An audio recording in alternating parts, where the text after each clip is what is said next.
Hi everyone, it's Jemell Geraghty here, nurse consultant for tissue viability. I'm really excited to be supporting Vein Week alongside the Lindsay Leg Club Foundation.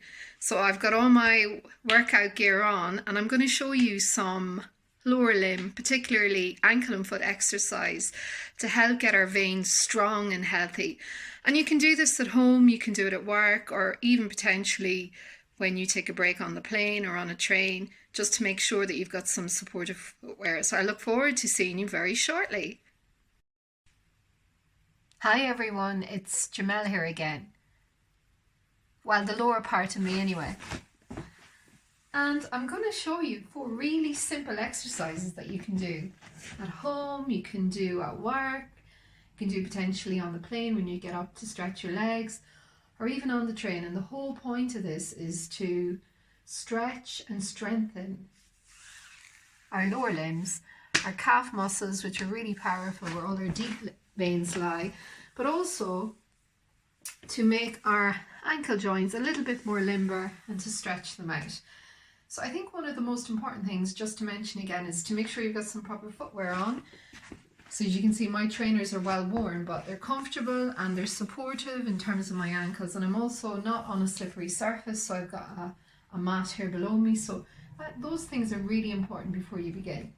Make sure you've got supportive footwear and that you're not doing these exercises on a slippery surface. So I think the first exercise we're going to do is one of my favorites. It's really simple. And what we're going to do, I'm just going to turn to the side. You're going to go up on your toes and down, up on the toes and down, and again up on your toes and down. You can really feel this stretch in your calf muscle. Try and do about 15 of these and repeat them. And you can do these really anywhere. Even if you're standing in the supermarket, you can just go up and down, up and down.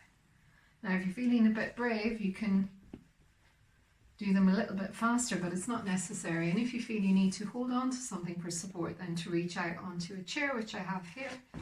And again, you can go up and down. And just from this view, up and down. So, number 2 exercise, which is again a favorite of mine, and I'll show you from the front to start with and just put my hand on something supportive, is our rotation of our ankle joints. Going to hear some cracks there. That's perfectly normal. You have to ask yourself, how many times a day do I actually rotate my ankle joints? Probably not very often. And again, rotate them round.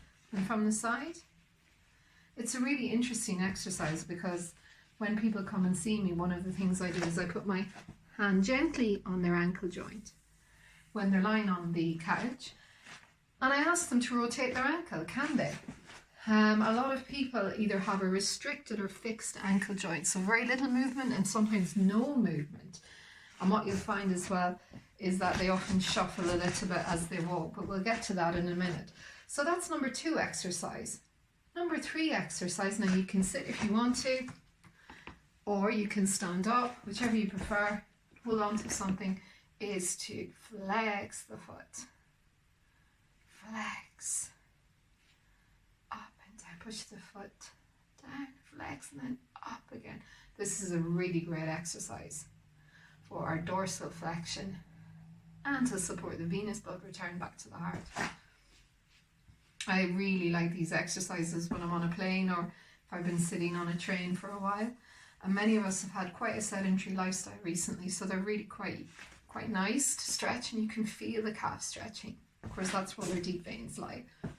So again, just going back to when we see patients and they often shuffle a little bit, I think that's my top tip for this video, is to observe how the people we care for walk. They don't walk often toe to heel, which is the normal dorsal flexion of the foot. They have this little shuffle mechanism. So it's really important that we encourage them. And more times than not, they're not even aware that they do that. So that's exercise number 3. And exercise 4, well, there are kind of 2 parts to this. You could potentially lie on the ground and then rotate the ankle out again and rotate the ankle out. This is quite nice. It's all about strengthening and loosening and keeping our joints limber and moving all the time. It's really quite important. You think that the veins take blood from our toes all the way up through our legs, all the way up to our heart against gravity. They have a pretty hard job to do. So I think the stronger we can make our legs, the better. And with that said, I'm going to go out for a walk. They say 30 minutes of walking or exercise every day, at least 5 days a week, is optimal. So there's some top tips for you. I really hope you enjoy them and have an amazing vein week. It's great to be a part of it. Thank you.